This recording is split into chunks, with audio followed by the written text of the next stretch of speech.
Hi everyone, Anthony Morganti here. This morning I received an email from On1 Software saying that until the end of the month they were going to be giving away for free their noise reduction application, NoNoise AI. In the description below this video I'll have a link to this web page. From here you could claim your free copy of On1 NoNoise AI 2024.5.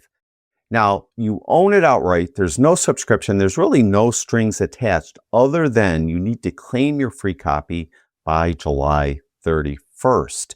Now, you may be thinking that it's NoNoise AI 2024.5. This obviously must be an older version of NoNoise. It isn't. This is the current version of NoNoise AI. As of yesterday, they were selling it for $69.99.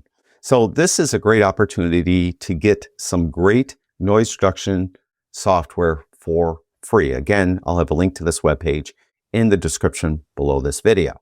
Now, you may or may not know that I have an entire course on On1 Photo Raw. It's called Mastering On1 Photo Raw 2026. I thought, because they're giving away this application for free until the end of the month, that I would put my course on sale until the end of the month. And it's a huge sale. In the description below this video, I'll have a link to this website. From here, you can take a look at my course. It's well over 80 videos on every aspect of On1 Photo Raw 2026. And best of all, until the end of the month, it's on sale for 50% off. So again, I'll have this linked in the description below this video.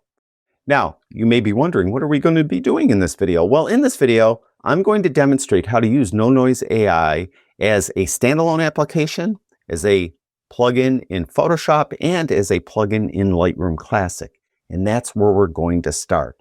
As you can see, I have Lightroom Classic open. I have this image here. It was shot at an incredibly high ISO of 12,800. And if I zoom in, you can see there's a lot of noise.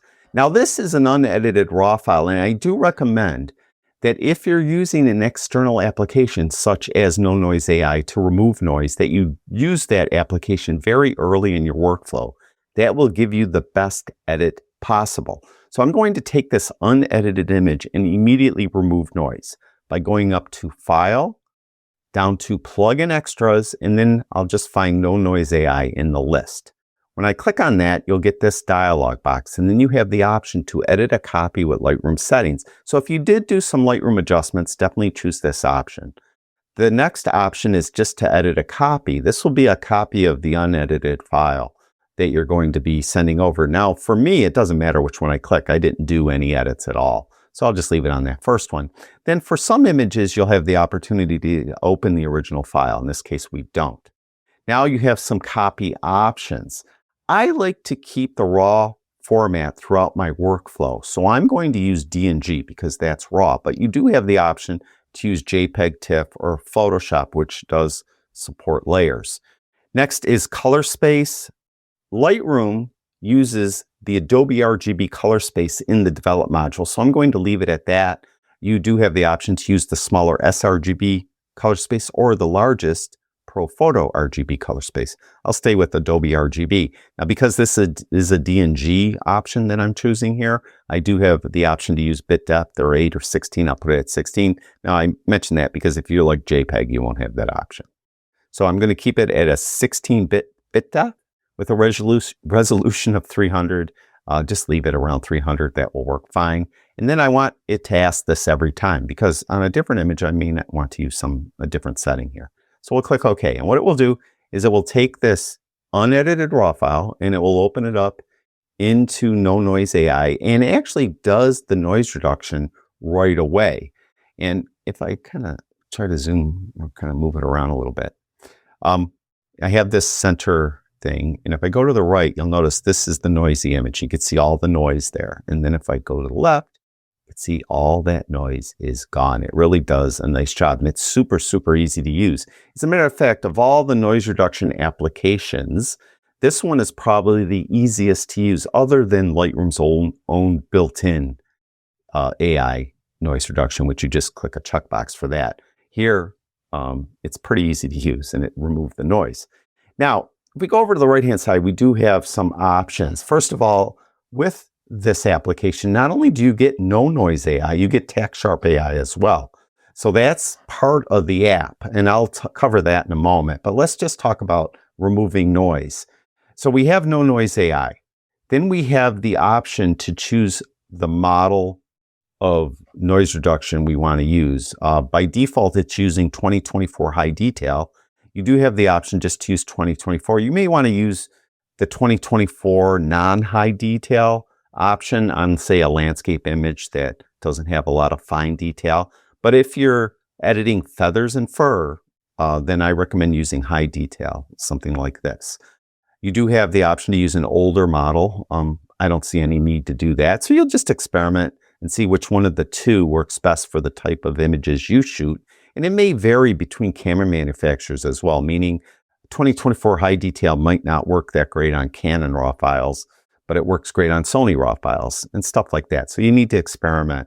I'm going to use 2024 high detail. Then what you'll find is, well, I have auto on. It's automatically going to put luminance and color noise reduction at 100. So it's maxed out the noise reduction. If you think it softened details a little bit too much, you could move these down. The other option you have is to enhance detail with this slider by moving it to the right. The thing, though, is if you move this to the right too far, you might start to reintroduce noise. So you need to be conscious of that. So be careful with this slider. If it looks like the details are, or if it looks like the image is too sharp, you could bring this down. I don't think I've ever done that, to tell you the truth, but you do have that option. But I'll leave it right where it was. You can do some micro sharpening as well. This really is a nice option for feathers and fur. But again, you need to be careful because you may start to reintroduce the noise. So I like it just the way it is. I thought right out of the box, it did a fine job with the default settings. So all you need to do then is go down here and click the check box. Now there are other options around here and I'll cover those as we go. But right now, let's just click the check box and save it. And what will happen is it will apply this noise reduction to the image and it will save it as a new file. You'll see down here in the film strip, there's this new DNG file. So let's zoom in. And let's go to the noisy image first. So here's our noisy image, and here is our noise reduced image. Noisy, noise reduced. You can see it really did a nice job. And because it's a RAW file, I kept my RAW format throughout my workflow, so now I could do my full edit on this image from this point forward. Now, what if you don't use Lightroom Classic, but you often use Photoshop? Well, let me show you how to work with it in Photoshop. I already have Photoshop open with an image that has a lot of noise. If I go to the zoom tool, and zoom in a touch, you can see that there is a considerable amount of noise in this image as well. So we have a lot of noise to deal with. Now, what I recommend you do is do the work on a duplicate layer. So don't do any work on the original background layer. Do it on its own layer. That way, if you don't like it, you can just throw that layer out and start over. So I'm going to duplicate this background layer by hitting Command or Control J. It's Command J on my Mac. It's Control J on a PC. So I have this duplicate layer. Now, the next thing I recommend you do is to make this layer a smart object. That way, you'll be able to go back in and re-edit your edit if you need to. If you don't do that, anything we do in NoNoise AI will get baked in, and I won't be able to go back in and change anything. And what we'll do to make this a smart object or smart layer is to go up to Filter and then Convert for Smart Filters. So just do that and you'll see it. This might pop up. You could just click there and say don't show again. It's just telling you that you're making this a smart object. And then you can tell it's a smart object because it has this little square in the corner. So now we have our smart object, smart layer. And now we could bring this image over into NoNoise AI. To do that, we'll go up to Filter. And then down towards the bottom, you should have all your plugins listed. You can see I have On1. I have a lot of On1 stuff. So we'll go down to NoNoise AI 2024. What it will do is it will take this layer and it will open up into NoNoise. So we have it. Again, it automatically, see in the lower right, there's progress bar. It's automatically going to apply the noise reduction. And again, if I kind of move it around a little bit, I take this bar, there's before. You can see this noise in here and noise in the bird's eye. And if I go this way, you can see it looks great. Now, there are other options. As I mentioned, we have the option to use Tack Sharp AI. Now, here's the first time I used this, I kind of didn't understand this for 5 minutes, and then I finally figured it out. If you click on Tack Sharp AI, you're using Tack Sharp AI, and you're not using NoNoise AI. So it's not going to be the reduced noise image. So if you want to use both, click on both. Then you'll see they'll both be available down here. And we're not only, you can see it's progress bar in lower right, it's reducing noise and it's sharpening the image. So it's doing both. And when you're either on Tack Sharp AI or you're on both, you'll have a couple sliders and the option to change the model for Tack Sharp AI. As before, when we just used noise reduction, we had the option to change the model. We have the option for Tack Sharp AI as well. We just have two, the older version 2023 or the current newer version 2024. Now, I do want to sharpen this image as well as reduce noise, but I want to show you why we made that layer a smart layer or smart object. All right. So what I'm going to do instead, I'm just going to click on NoNoise AI, and we'll keep these default settings. All right. And then we're going to come here and click this little check mark. And what it will do is, like in Lightroom Classic, it's going to apply the noise reduction to, in this case, a layer. And then it's going to reopen in Photoshop. And if I zoom in, you can see here is the before, or here's the after, I'm sorry, and here's the before. So there is a great, it did a great job, all right? But, oh, you know what? I want to sharpen it too. I want to use Tack Sharp AI. Well, I could come back in and re-edit this because I made this layer a smart object. In order to do that, see right here where it says On1 NoNoise AI 2024, just double click on that. And you'll open the image up, or you'll open the image back up into NoNoise AI. And from here, it will remember all your settings. So if I did move any of these sliders, it will show what I did. I'd be able to come back in and re-edit. But I want to use both, remember? So we're going to click on both, and then I have to wait for it to render. You can see on the lower right-hand side, there's this progress bar. And we'll let it do its thing. Now it's sharpened and it's reduced noise. I'll keep these default settings here. I think it looks fine. It's nice and sharp. Did a great job. We'll click the check box. And then just as before, it's going to reopen in Photoshop. And that layer now will not only have NoNoise AI applied, but we'll have Tack Sharp AI applied. And we could zoom in. And if I turn this layer off, there's our before and there's our after. There's our before and there's our after. I mean, that did a great job. I think it did a great job. Okay, so that's how you use this application as a plugin in Lightroom Classic and as a plugin in Photoshop. What about as a standalone app? Well, super easy to do. Just open it up, and right in the middle you have Open Photos. Just click on that and then navigate to where you have an image. I have an image here. This again is an unedited RAW file. And again, this has very high ISO and a considerable amount of noise. Now you can see again, it just automatically goes through and reduces the noise. So there is the before, and you can see there's a lot of noise here. And there's after, before, after, before, after.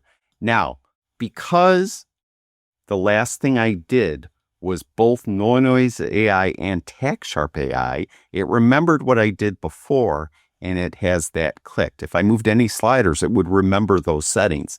This comes in handy if you have a lot of similar images and you're probably going to use the same adjustments on all those images. It remembers what you did.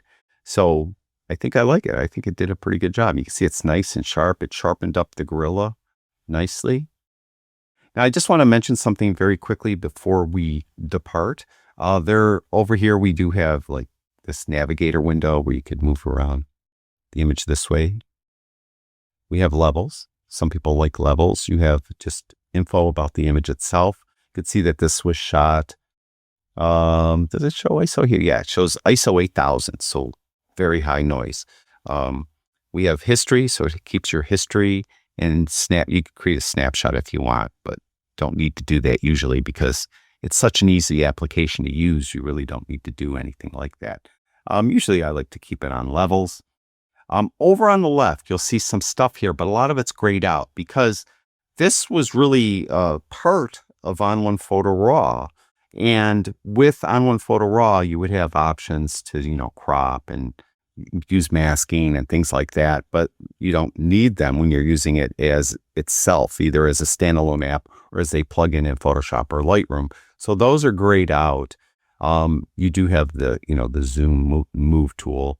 And then here, if you click this little thing here, you have the option to export it, which is the exact same thing as hitting the little check mark in the lower right-hand corner. So let's do that. Let's hit that little check mark in the lower right-hand corner, and it will actually go through and apply the noise reduction. Then what it will do is it will give you the option to save it to a certain location on your computer and as a certain file type. I have it defaulting for myself to a raw file, DNG, but you do have the option to use two different types of Photoshop files, a TIFF file, JPEG, or PNG. We'll keep it on DNG. You could click this if you're an Apple user and get the larger Finder window if you want. I'll just save it to the same folder it's in. So there. So it's non-destructive. It didn't touch the original raw file. It created its own file. And as you can see, it's a really fine application, and they're giving it away for free. So again, in the description of this video, I'll have a link to their website. You could claim your free copy. Remember, you got to do that before the end of the month, July 31st. I also have my entire course on On1 Photo Raw 2026 on sale until the end of the month. I'll have a link to that as well. Thank you, everyone who watches my videos. I really do appreciate it. Talk to you guys soon.